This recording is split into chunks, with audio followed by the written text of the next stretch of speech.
What is up, you guys, and welcome back to another live stream here on the Sergeant Tank YouTube channel. I want to thank everybody for chiming in on a late scheduled live stream. So, a question I've been getting quite often is dealing with live cultures for your freshwater aquatic animals.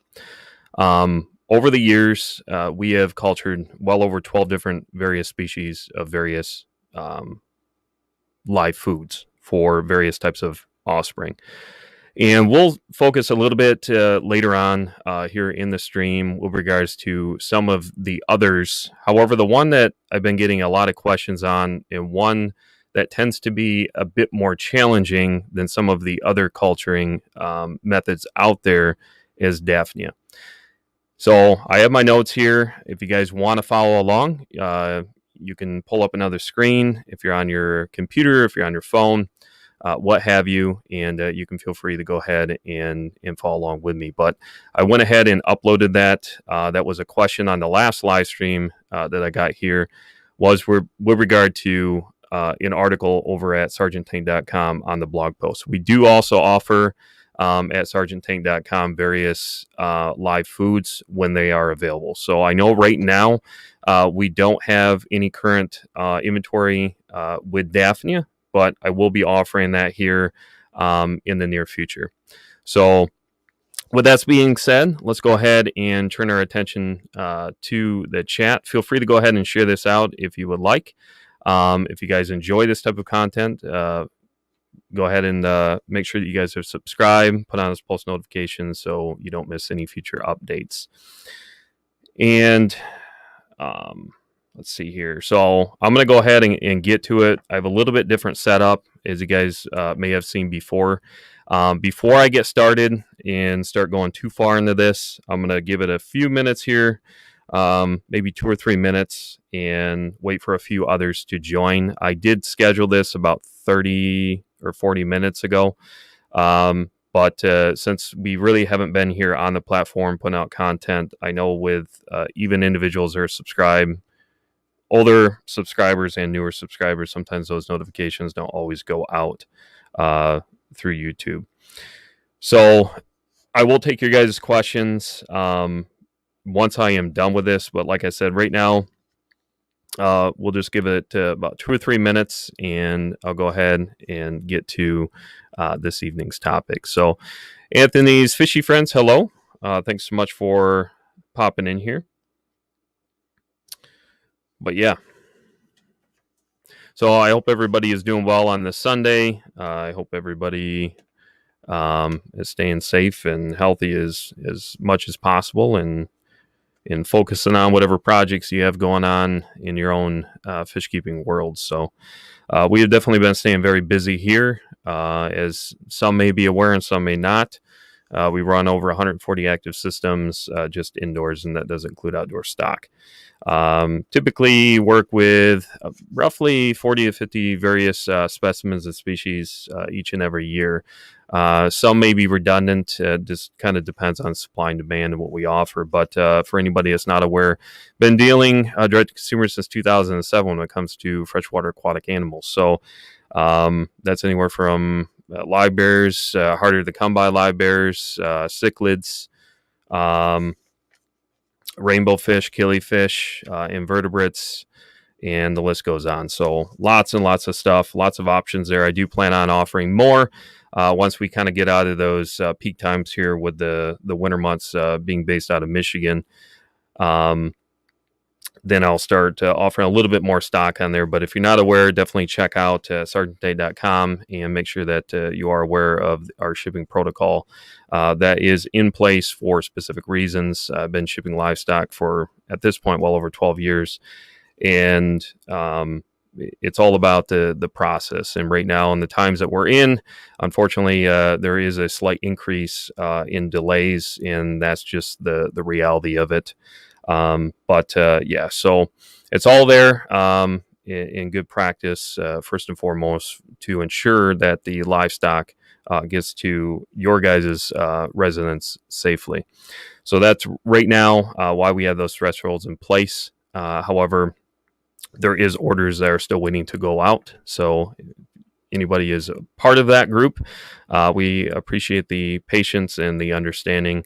But again, it is very clear on the site via our shipping protocols, right on the landing page. As soon as you land on the site, there's an attention right at the top. And then you can also go and click and take a look at further information on how we go about shipping.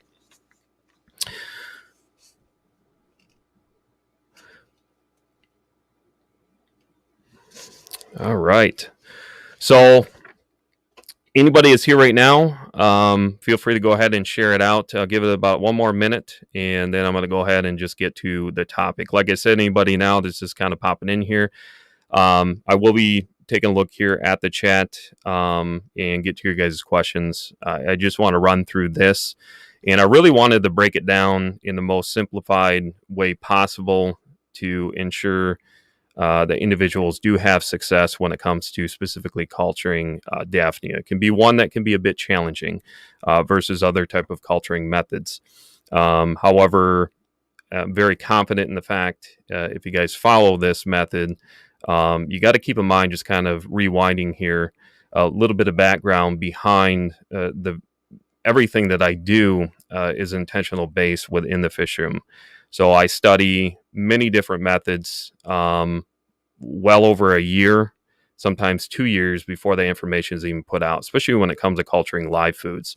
It's a little bit different of an animal when it comes to, culturing methods versus raising up offspring for different type of, aquatic organisms, that kind of stuff. So just do keep that in mind. Again, this is all intentional based to ensure this information is available for you guys, as it has been a request for quite some time to get that on the site. And so I went ahead and just put that up on the site early yesterday morning. So yesterday was Saturday, and you guys can check it out if you want to.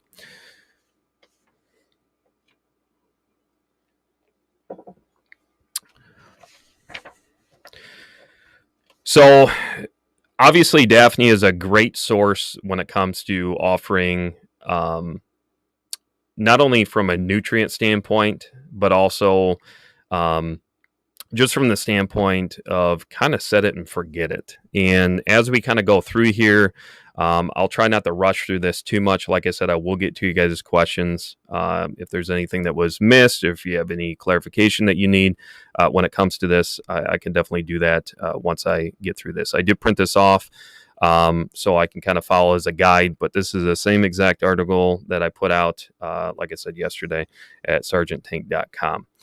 So let's start off with the supplies needed. And there is several ways, so kind of as a prelude before I get in here, there is several different ways and variations for which you can culture not only Daphnia, but many different live food specimens. And this is what I have found over the years to be by far the most simplistic. And I think some may be surprised of actually how easy it is to do with just some basic understanding and really just kind of simplifying it and not overcomplicating it. And that goes for other cultures as well. This is one that I have provided in our own market and all throughout that, especially locally, for anybody new, it's a lot easier, of course, me to provide it locally versus shipping out, which isn't a big deal. Like I said, it is offered on the site. Right now, I know that the inventory is zeroed out, but I will be offering it here in the future for you guys, because it's not one that you really find too often being offered online, especially through an actual business. You may be able to find it through Amazon and eBay, but again, I can back it, and I know many other people can back when it comes to what we do here. So just be reassured from the standpoint that what you're getting is good quality stock. Not only from a live stock standpoint when it comes to our fish and invertebrates, but also when it comes to live food cultures, because our biggest thing is to ensure that you guys are getting something that you're going to be satisfied with. So a 32-gallon trash container. Again, you can pick these up at a number of different places, any local hardware store. You don't necessarily even need the lid for it. You can just keep the lid off. But a black 32-gallon trash container. So that's going to be the number one thing. You're going to need an airline. Doesn't have to be that long. So 10 feet, 12 feet, whatever the case may be, where you can, obviously, the other supply that you're going to need is some sort of air to get to it. So just a cheap, inexpensive air pump. If you have a fish room set up and you're on a loop type air system, obviously you can tap into that. But you're going to need some type of air to get into the trash container. You're going to need 4 pounds of crushed coral. And all of this I'll get to in more detail here in a little bit. You're going to need active yeast. You can find that eBay, Amazon. If you can find it through locally, then you can go that route as well. I found that it was cheapest just to order it through eBay. But again, you can find it a number of different places. I know for a bit of time there, especially back last year, just about every local market, they were completely out of stock. So the only option, at least for us, was to order it online. And it will last you for quite some time.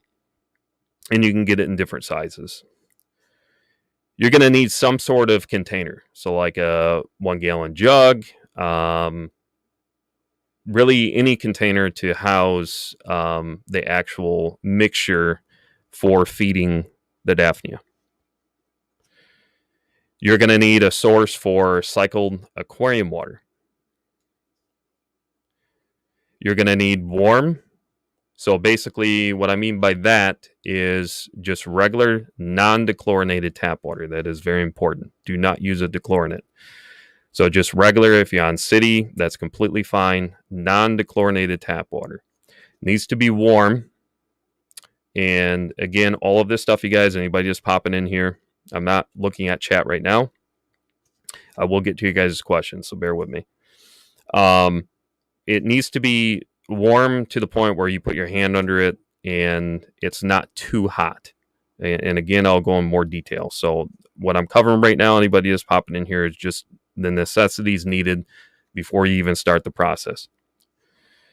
You're also going to need, obviously, a starter culture of the Daphnia. Like I said, we do offer it right now. I don't have it available on the site, but I will at some point here in the near future. And I recommend getting an account which is approximate. If you surf around the internet and you find a reputable source that has good reviews, by all means, do what you got to do. I get not everybody's here within the U.S. You may be abroad. So whatever source that you can get, I recommend starting out with an approximate count. There is no definitive way to know because they reproduce very readily in large quantities. So 500 to 1,000 count. So what I mean by that, you're going to see if you go on, potentially if you go on Amazon, eBay, whatever the case might be, whatever source that you're going through, it's an approximate count of starter Daphnia. So let's say 500, could be more, could be a little bit less. So you want right around there. That's what I would recommend to start out with for a good, decent starter. Now, moving on to the overall setup process. Everything that I'm going to be sharing with you is intentional, as I already mentioned, for the best longevity and the overall success for maintaining your cultures. Is you're going to want to place the trash container in an area where it maintains between 68 and about 74 or 75 degrees Fahrenheit. Ideally, if you can find it in the corner of a basement somewhere, even if it goes a little bit cooler than that, that's fine. That's just a range I recommend. And if you can kind of put it off in the corner somewhere where you're only getting basically ambient light type of illumination. You don't want direct light over the actual culture itself. So you don't want any direct light over the container. So just enough where there's just a little bit of light illumination that is completely fine. So you don't need a light source. You don't need a heater, nothing like that. Like I said, you want to maintain the temperature. Consistency when it comes to Daphne is absolute key, not only for short term, but also long term success. They do not fare well when it comes to temperature differentials. So if you're constantly changing and shifting drastically between temperature fluctuations, you can find one day your culture is doing completely fine, and the next day it just crashes, and there's either nothing is alive or very limited. What you're going to want to do now, once you set up the trash container in that specific area that I recommend, at this point, what you're going to do is you're going to really tackle, you're going to accomplish not only doing water changes from an active system. So if you have one system, if you have 10 systems, if you have 100 systems, whatever the case might be, what you're going to do is you're going to conduct a normal type. I'm assuming most individuals of whatever it is that you're using, if you're using a power head, some type of electronic pump, if you're using just a regular Aqueon or Python type of hose to discharge the water when you're conducting a water change on your aquarium. You're going to do just what I recommend is what I classify as a mid-level type water change. So you're not going to actually do a gravel vac.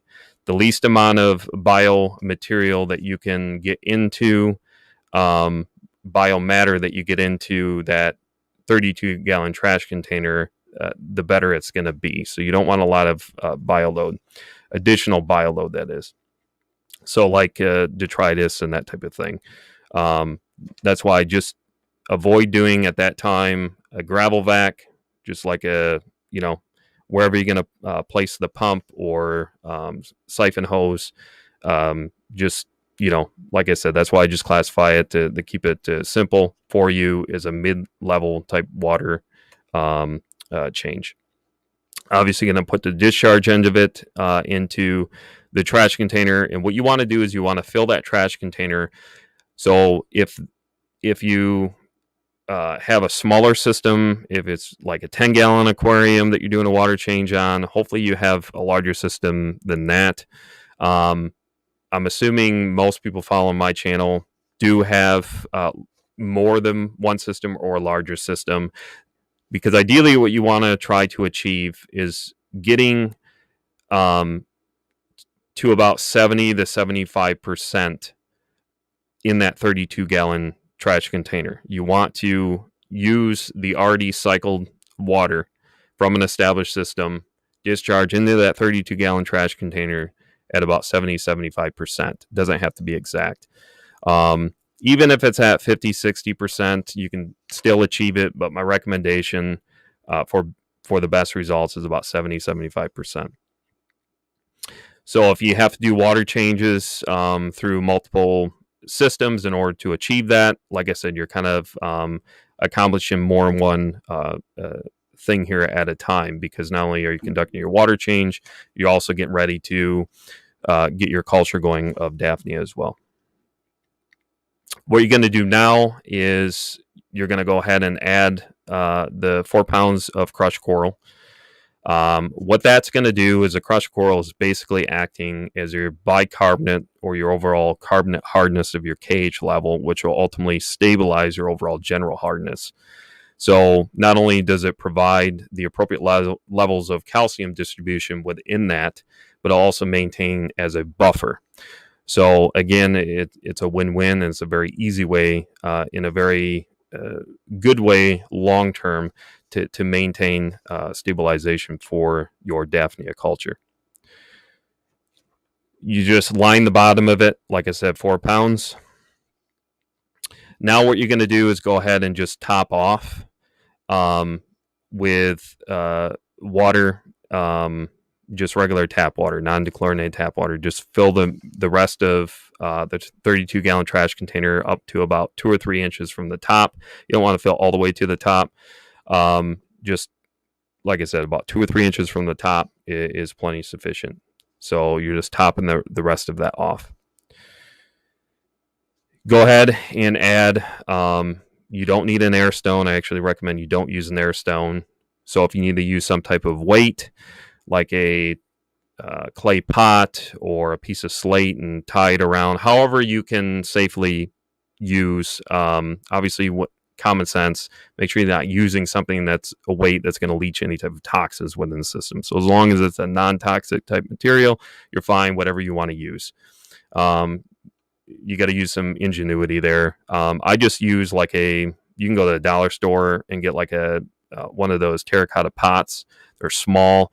They already actually have a hole in it, which is perfect. You can just put your airline right through there. You can take a zip tie, or you can even tie it like a loop underneath, and it'll just suspend right there. The main thing is you want to try to get it towards the bottom as close as you can. If it doesn't go all the way to the bottom of the trash container, it's completely fine. But you want it almost to the bottom. And the key with this now, I got to make very clear, is you don't want a lot of turnover. So it's not like brine shrimp or that kind of thing. So you want just slight turnover of the water on a regular basis. So just a little bit. You don't want a lot of flow. What you're going to do now is, once you've established all of that, you want to get the temperature basically to that 68 to 74, 75 degrees. So you want a lot of temperature now within that trash container to get to that level.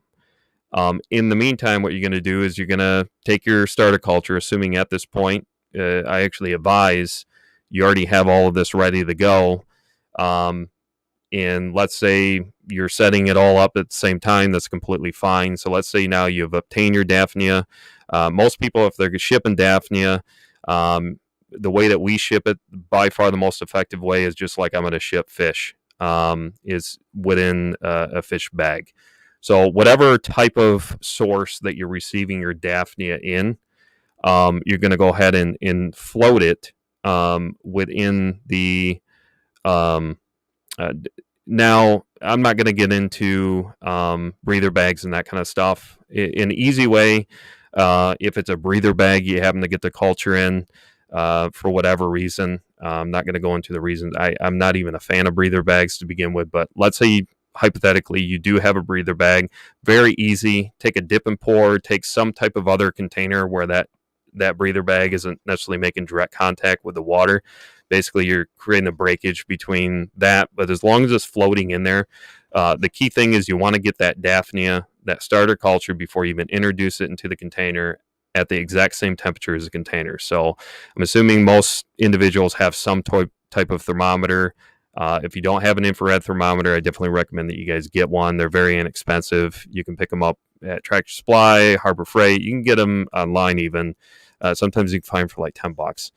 I find that they're a lot easier than using a regular like aquarium thermometer, and they're very quick. Then you can test both, put your mind at ease, that kind of thing. Once it has now established temperature to temperature, what you're going to do is just go ahead and dump the Daphnia into the system. Don't worry about whatever water they're coming from. If you want to put it through a brine shrimp net to put your mind at ease, and to not introduce that water, because again, this is completely different than livestock, like getting fish and invertebrates. Obviously, you're not going to introduce somebody else's water into your own system. You would always do the dip and pour type of method. But if you want to go that route, you can definitely do it. You're not going to hurt nothing. Just carefully dump the bag or container, whatever is containing your Daphnia starter. Once everything is matched, temperature, you got everything set up. You can dump it through. Definitely use a brine shrimp net, and just let it go through. Let the water, just like you would do with fish or invertebrates. And now you can just go ahead and introduce those into the 32-gallon trash container. Now what you're going to do is you're not going to be harvesting from this container for at least 2 or 3 weeks. You want to just set it and forget it. After, I would wait once they get established before we move into the next step here. So We've now gone through the setup process. We've gone through obtaining the Daphnia culture. We've gone through um, the adaptation as far as adapting water and temperature and that kind of stuff.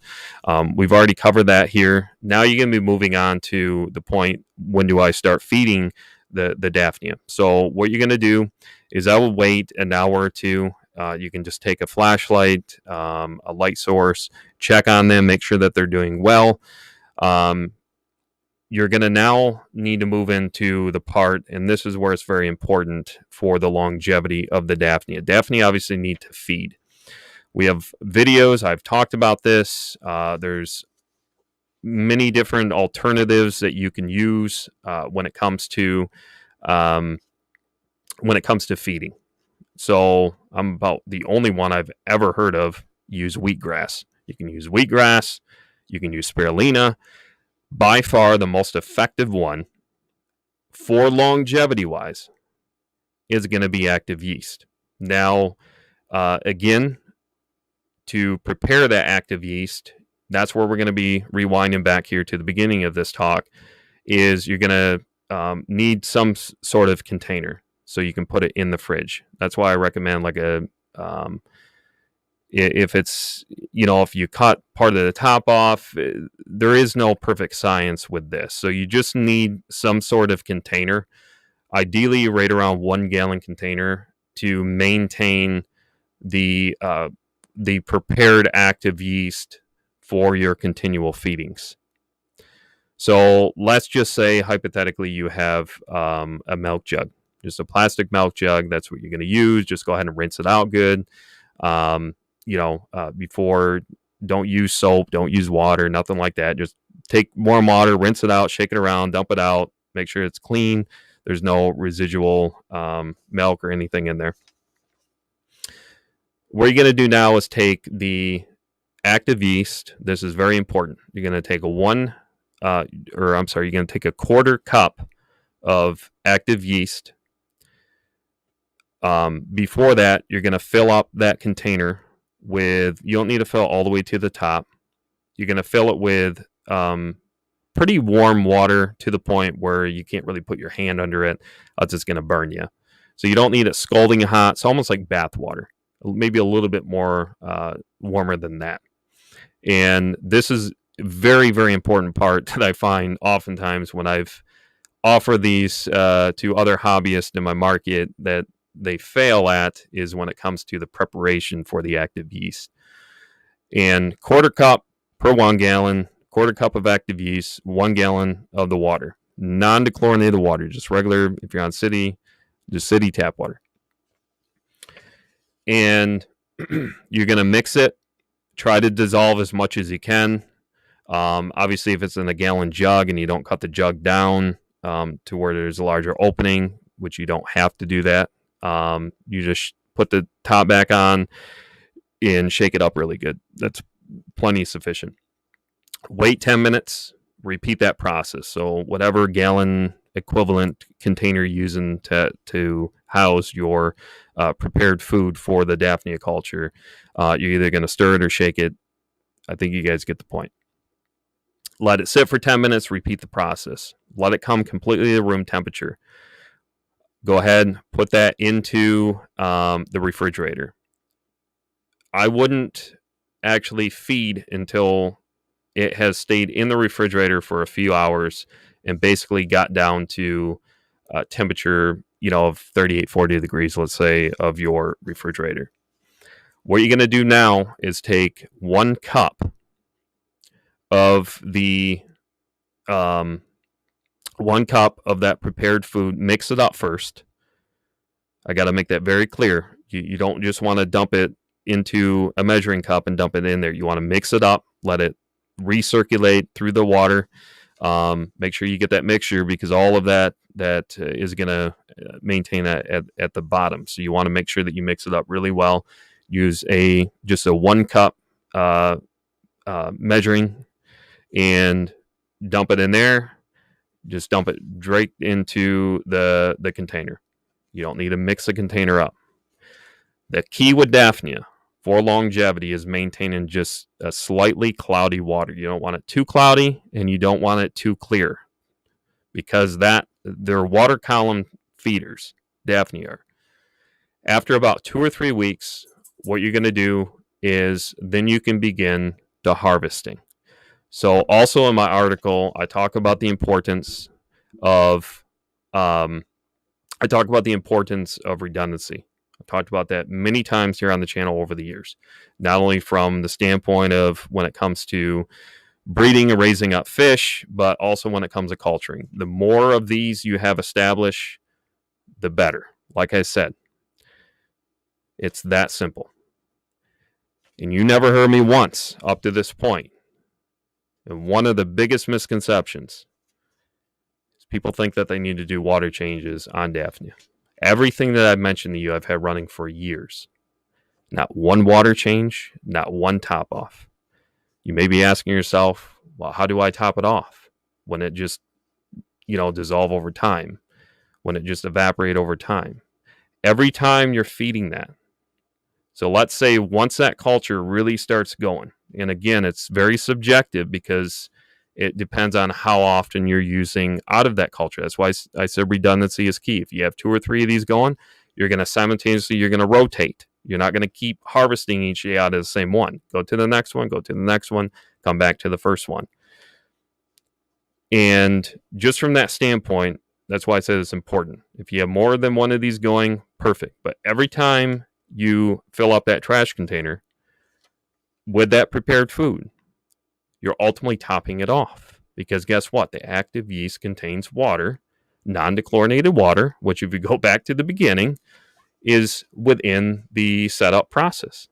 To top it off, start out with your cycled water, get it up there, about 70%. Use regular just tap water. You're topping it off to about 2 or 3 inches from the top. It's really that simple. One thing I can tell you, the more that you play with Daphnia, if you guys watch any of my old videos, I used to have several Daphnia cultures going. Round white tubs. White was easy, I mentioned before. And I even may mention to the fact that when I had those cultures going, that was just one of many. And I figured it was time for me to start sharing some of what I call my secret sauce to success. Is one thing I can tell you from working with many different specimens over the years, as well as live food cultures, is simplicity, redundancy is absolute key. Don't overcomplicate it. And it really is honestly that easy. And I'm very confident in the fact, if individuals follow what I mentioned, you guys will have success. The more fluctuations in temperature, the more fluctuations in the overall hardness levels and pH, there's a lot of contributors. But that is why I wanted to bring this to your guys' attention. It's one of the questions I get most often that individuals have a difficult time with, and they just can't keep them going. They can keep them going for a week. They can keep them going for 3 weeks, 4 weeks, 5 weeks. Again, a lot of times it is trial and error. It really comes down to the individual person. But I can tell you from hands-on practical experience in maintaining this for years, and I've maintained them in very, very small cultures, which a lot of people have a very challenging time with doing. You can essentially do what I told you to do, just based on ratios in size, is let's say you don't want to use a 32-gallon trash container. Sure, you can get by with a 5-gallon bucket. You could get by with another. I'm just telling you, long-term wise, after testing many different types of containers, looking at photo periods, meaning the overall light source, the light schedule, temperatures, feed, a number of different things. This is longevity, the most simplistic way that I have personally found with the best success long term. And I'm confident that you guys will also have success in that as well. And with that being said, that concludes this part of the live stream. I'm going to now turn my attention to the chat, and I appreciate anybody listening. If you guys have enjoyed it up to this point, do me a favor, go ahead and hit that like button. Make sure you guys are subscribed, put those post notifications on so you don't miss any future updates. If you want a visual on a step-by-step, you can definitely check out right down here at sergeantdate.com. Check out our blog post. We also offer various live food starters for sale on the site. This one right now, when this is being recorded, is not available right now on the site. I do plan on offering those at some point here in the future for you guys. All right. We got Zelf, hello. Frank Dominguez, Pupin Creek Aquatics, hello. Rocking Fish, hello. Fish Tank Barn, what's going on? We got Jeff Rose in the house.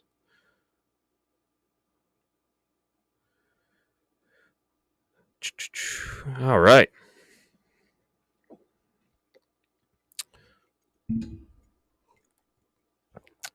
So when I did a live stream the other day, we got some of the newer equipment in. I got a new microphone here. Let me know at this point. Just let me know. Thumbs up is the easiest.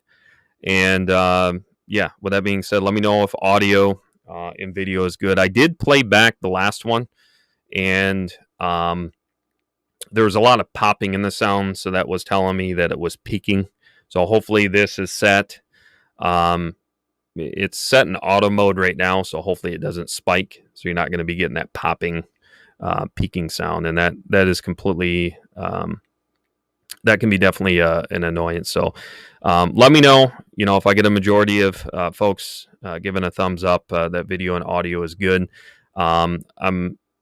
I know audio is actually pretty solid, especially when I watch it on multiple devices.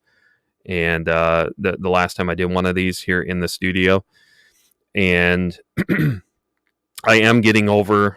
I have really bad allergies, so just bear with me. But yeah.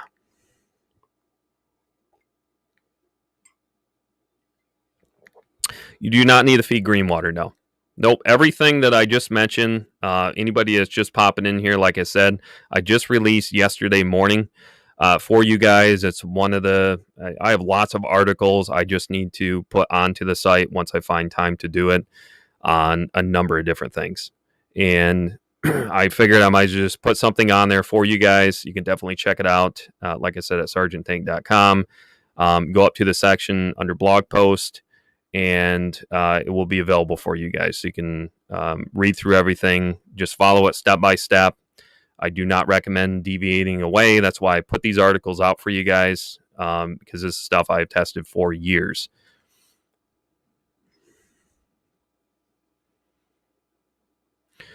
Sound is great. That's great to hear. What I plan on doing in the future as well is I will be turning a lot of these into future podcasts. So the way that this is set up is I have the capability, the way I design this and it's laid out, where if I do decide to bring in guest, I can go ahead and do that, which would be really nice. And obviously, I do want to start offering a lot of these via podcast, because I know with a lot of us, if you're working in the fish room, if you're on the road, that type of thing, it is nice to have the option to be able to listen to that via podcast app. But that is at some point down the road.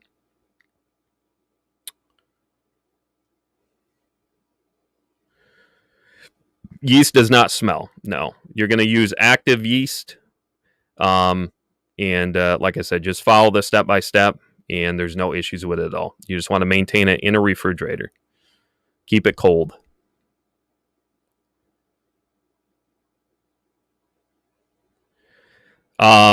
You may have not heard the beginning of it. As far as light, you only want ambient light. You do not want a direct light source. Only ambient light. You do not need a direct light source. Actually, I recommend completely against it.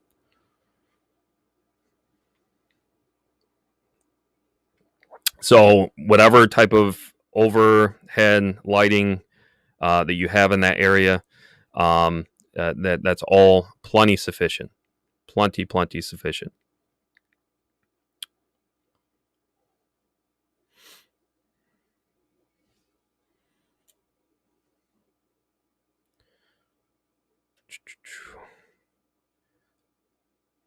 So been going for a little over 40 minutes. The usually take these up to about an hour. Why don't you guys tell me right now, if you would like, uh, at this point in the live stream, let me know in the comments here, or even if you're watching this in the replay, right down below in the comments. So here in the live chat, let me know if there's a specific. And again, at this point in the live stream, we've already concluded the topic, which was talking about Daphnia and the overall process of culturing and harvesting and so forth. I can talk a little bit more about the harvesting aspect of it. Again, the article that I have for you guys on the blog post is all laid out there as far as a harvesting process. It's very easy to do. Just use a brine shrimp net, scoop it out, and you can feed it to your various systems. It's that easy. Now, at this point in the live stream, let me know if there's a specific topic related to freshwater methodology, whether if that would be on aspects of other live food culturing, if that's on aspects of breeding, whatever the case might be. If there's something in here that catches my attention, I may incorporate that into a future Q&A video, edited video for you guys here on the channel.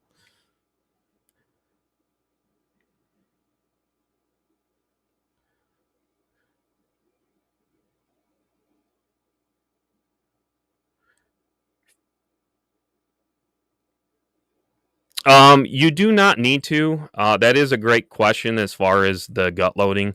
It's not necessary. You got to keep in mind with most aquatic organisms, when it comes from the standpoint of live food, is when they're become hatched. So I'm just trying to simplify this as much as I can. So the smaller that they are, the more nutritional value ultimately that they're going to add. I don't recommend deviating. I really got to say this. You want to proceed with caution when it comes to specifically Daphnia. That's why I didn't deviate away and really start mentioning other alternatives. If you want to see the other methods that I've used, I do have a video here at Sergeant Tank on the YouTube channel. You can check it out. This is really for long term and very nutritional. You don't have to gut load it. I would actually advise against doing that. If you want to go that route, I would check out the video that I did, because it's coming at it at a different angle. As I always tell you guys, there's oftentimes many different ways that you can accomplish, but I'm just telling you from sustainability and long term, when it comes with Daphnia, I can tell you 9 times out of 10, and I'm not going to mention names. I get a kick out of it, but 9 times out of 10, I know as soon as I hear, let's say, a buddy or somebody I know locally, I'm picking on here locally, they message me or call me up and say, hey, my coulter crashed. First thing I ask, did you follow everything I told you to the T? And then we start breaking it down. Then I find out that they didn't. Just follow it. Give it a try. That's all I can encourage you guys to do. Like I said, this I try to put out for you guys not only for simplicity, but it's also very, very cost effective. New England Endler, hello.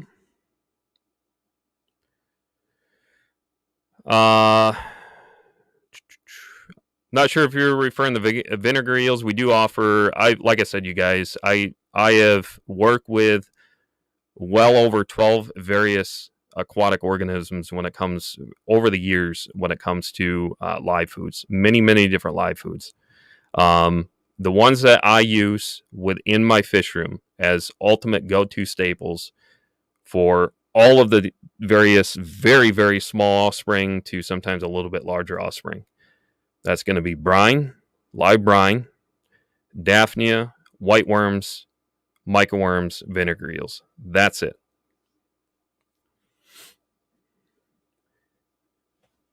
Let's see.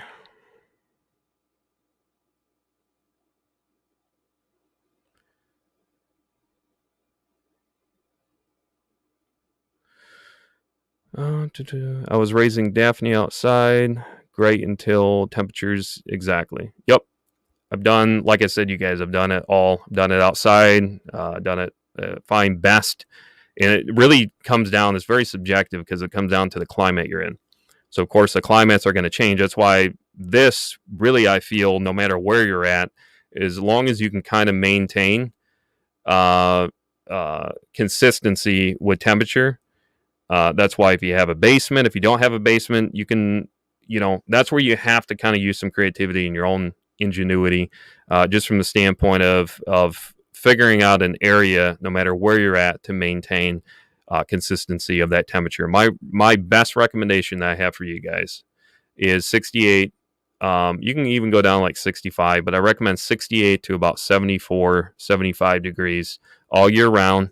Biggest thing is consistency, and you guys will be set.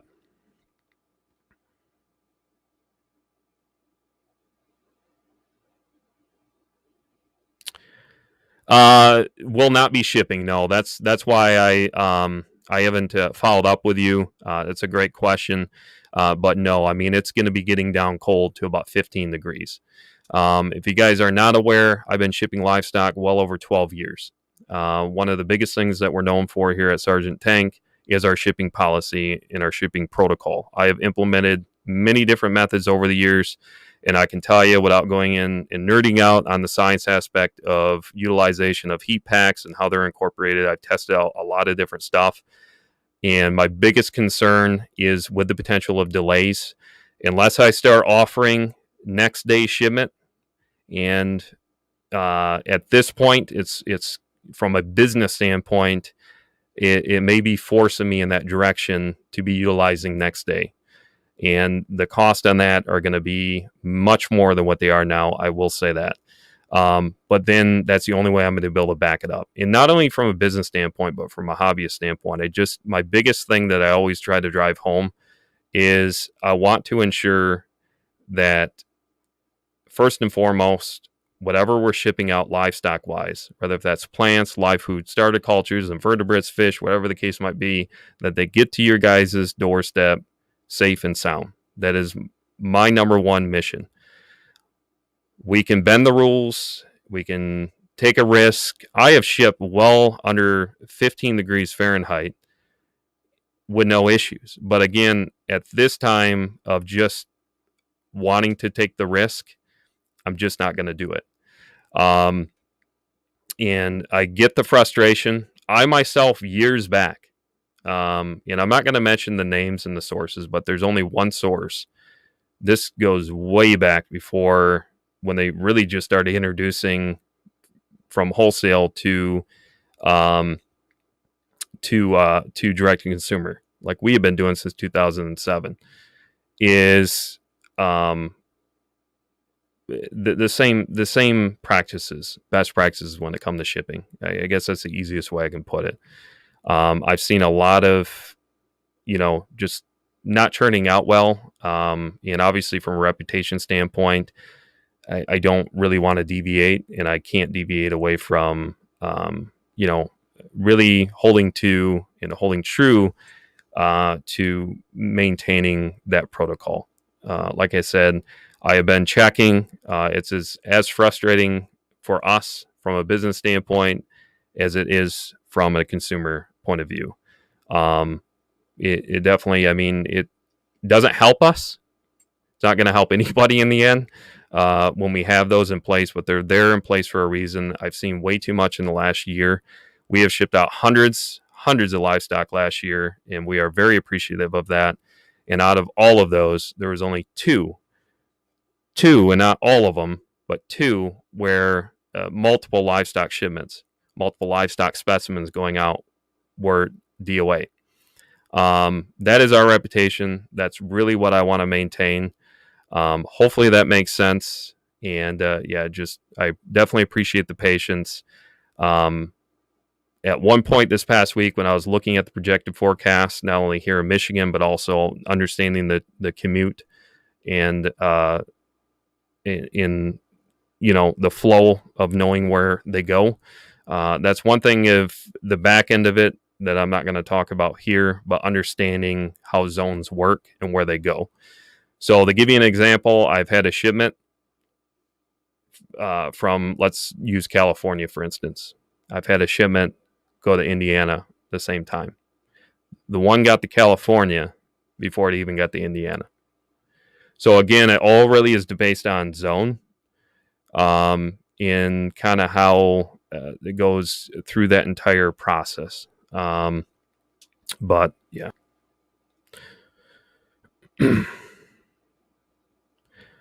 But I promise, man, as soon as it warms up, we're going to get it out to you. Yeah, I know that you're being patient. I appreciate that very much. But yeah, for anybody else listening to this later on or right now, just know we are moving in the direction, I will put it this way, is when my hand is forced, in a sense, and really not, I shouldn't really use that phrase. But just from shipping for so many years, yeah, I can tell you this: when you walk into your local courier and they ask me how they're doing, that tells you the relationship that I have. One thing that I always reiterate when it comes to this industry, especially with shipping of livestock, I've had a lot of people reach out to me over the years, especially from doing content on YouTube, and I pat myself on the back. Is where they follow a lot of those, and I've gone into greater detail one-on-one. And I don't even know if that video is still out there, because I kind of was taken back after I released that video on the shipping practices. If you guys remember, anybody that remembers my old live streams, I used to just sit and just bag up fish after fish after fish. I used to just sit there in the fish room, just hang out with you guys, answer questions. Then as I see as, the industry is shifting in a direction where you see, and that's great, more power to those. But just from a business standpoint, I understand the industry very well as a whole, especially when it comes from the standpoint of shipping livestock. Is all it takes is one situation to go bad, and that could potentially be disastrous for many different suppliers. So that's why I got to really, yeah. So,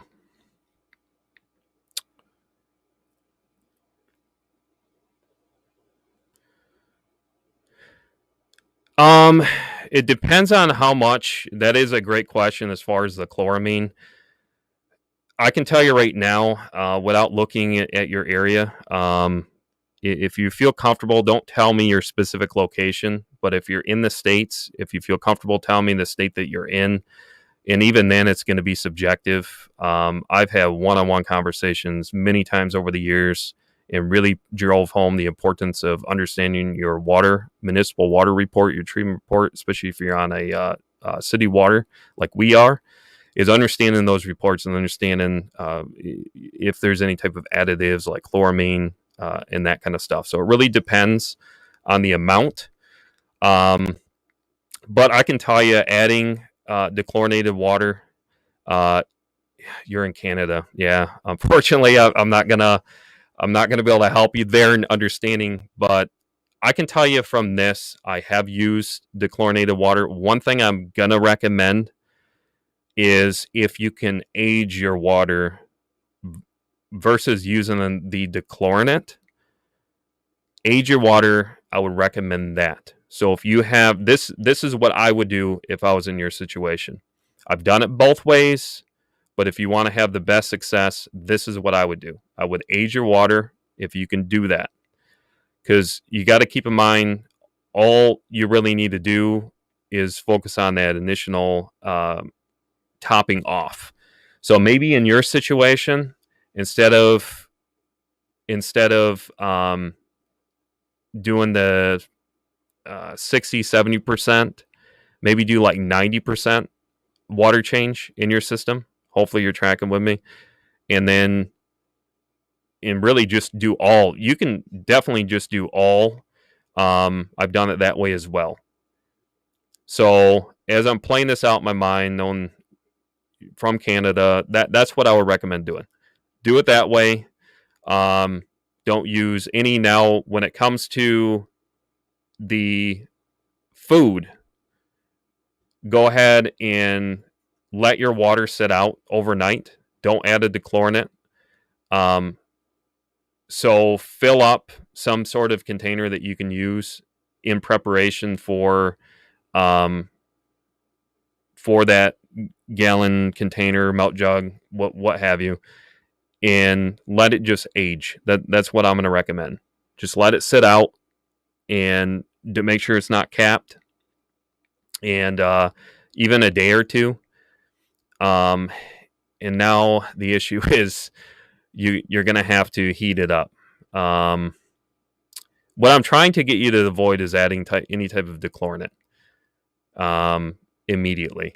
This is so you're going to have to use some ingenuity here if you're going to have to warm it up, because the key thing with yeast is you want it warm. I wouldn't boil it, but you want to get it warm as it's not going to dissolve. The active yeast isn't going to dissolve appropriately. Like I was saying earlier on, when I had people reach out, they're like, "Man, I can't prepare the yeast." That's where they're going wrong. They're using too cold.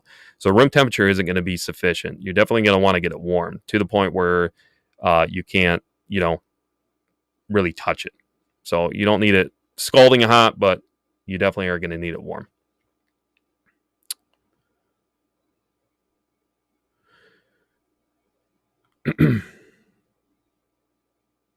There you go. Sounds like you can age it perfect.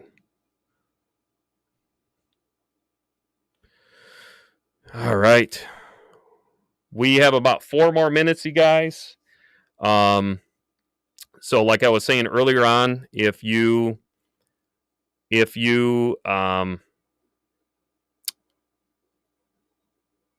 have a specific topic, it doesn't have to be related to Daphnia, since we already covered that. If you have it related to fish, another type of live food, one of the ones I mentioned, I may use that in a future edited video as far as a Q&A segment.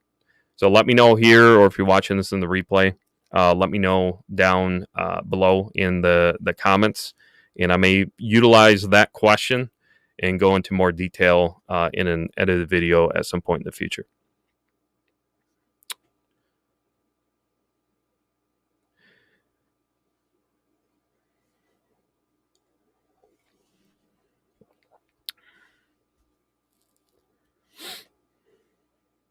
But yeah, I appreciate you guys hanging out. Again, it was a late notice. A couple of days ago, I want to say I did a live here in the studio, and I was talking about I don't be surprised if I do more of these kind of impromptu. I did schedule it about 40 minutes prior to when I went live, so I am testing out some new audio stuff as well as some lighting. So sound like audio and video look pretty good, so I will take that.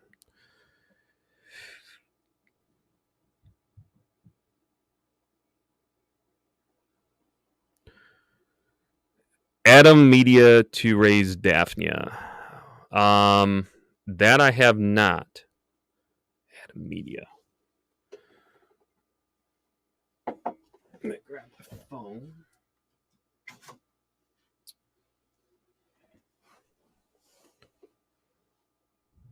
Let's see.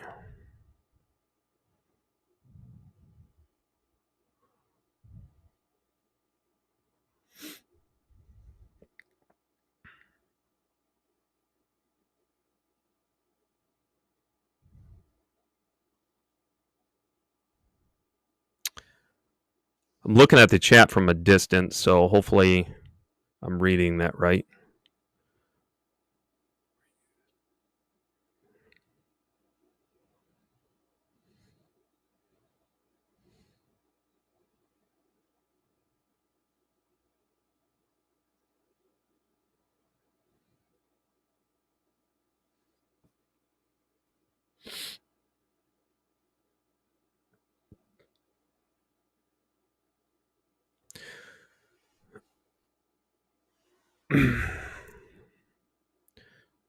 But like I said, you guys, I mean, the biggest thing that I can tell you, Dank Tank, what's going on, is just from that standpoint, I would not recommend deviating away from what I mentioned here, just because I've been testing Daphnia for many years, trying out many different methods, And if it's not broke, why fix it? So again, if you guys are already doing something that's working for you, and you're not having issues and fluctuation, not having issues as far as a culture crash, then why change it? Continue to do what you're doing.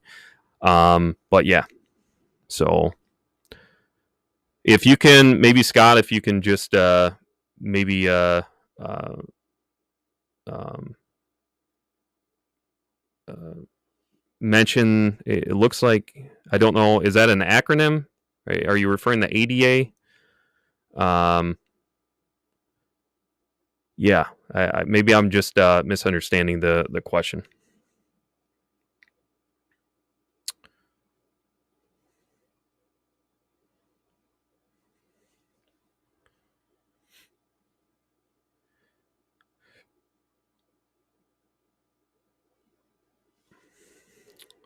If it is ADA, no, I mean it's not necessary. The main thing is that you want to make sure when it comes to the Daphnia that your carbonate hardness, your bicarbonates, which is your overall buffer, because obviously looking from like a crustacean standpoint or invertebrates is the overall calcium distribution.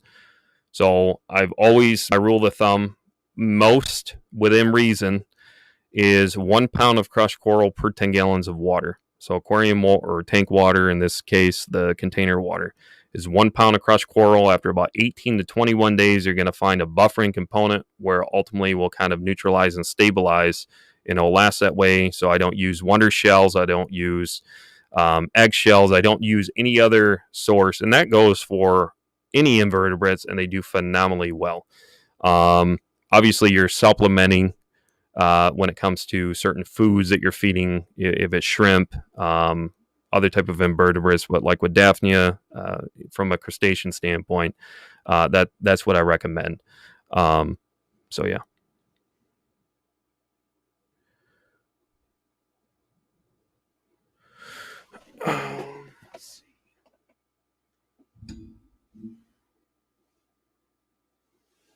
Um, oh, the remineralize. Okay, gotcha. Then yes, that's different. So you're talking about, so from an RODI, so reverse osmosis deionization, so true RODI, rather if that's a 4 or 5 stage system, where basically you're taking your RODI, you're getting your overall total dissolved solids. So any type of mineral content, you're reducing that down to a 0. And basically, true RODI is going to be at a neutral 6.8, 6.9 to 7 neutralization overall pH level. And then what you're doing is you're introducing either some type of company, and there's different ones out there that offer a GH boost or a KH boost, where it basically will remineralize that water. So if you can get that to that point, it's not going to hurt nothing if you want to remineralize it. Again, I haven't gone to that point. We're fortunate enough, based on our tap water, that I can get by with the methods that I mentioned. But yeah, I don't see an issue. We have remineralizers here. I've used those for various reasons in the past. But yeah.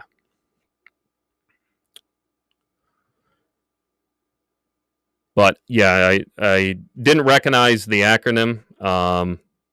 So hopefully that somewhat clears it up. But again, these methods, what I'm telling you guys is I'm trying to save most from an economical point of view. I try, because those remineralizers are not cheap. And again, I'm not knocking on any company. Just really try to simplify it, and just try to bring what I feel over the years is the best. And again, I get within reason it may not work with everybody because of maybe their water source. But I would say for the majority, it will. But yeah, so you got to do what you got to do to. Basically, what you're looking at is a general hardness and a KH level from that aquarium system. So if you're keeping most cichlids where it's not too soft water, So let's say a pH range, just for numbers' sake, is around 7.3 to 8.2, 8.1, something of that nature. Just strictly looking at pH. Where you're obtaining the water from as you siphon out from your cycled system to introduce that water into the container is you want to really maintain consistency. That's where I go back. Consistency is key. Is as long as you're matching and maintaining that, if you do have to use a remineralization process, that's what I would recommend doing. Is you're going to have to then test, because I'm telling you, fluctuations with Daphnia, they can be going perfect for a week, 2 weeks, even a month, 6 months. But I'm telling you, this I've gone for years, and I've offered, I can't tell you how many supplemental cultures out of this for individuals over that time. And yeah.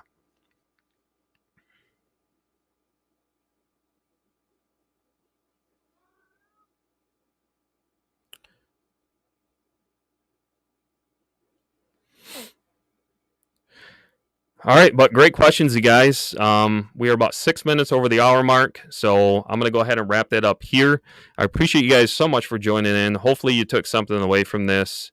Like I said, if you rather just read through it, I know myself, just like a visualization, I would definitely encourage you guys to go check out the blogs. I do plan on offering more insight and more articles on those at sergeanttake.com. You can also check out right down there below all of our livestock that we have available. Just do keep in mind right now, because of the temperature fluctuations, I cannot put emphasis on this enough. Make sure you guys do read over our shipping protocol. It's there in place for a reason. We will get your order shipped out, I promise, once we get within an appropriate range, so it's safe for the travel of those animals. I want to thank you guys so much. If you guys haven't done so already, do me a favor. Make sure you guys hit that like button. If you enjoy this content and want to see more, make sure you guys are subscribed, turn on those post notifications, and we will talk with you guys on the very next video.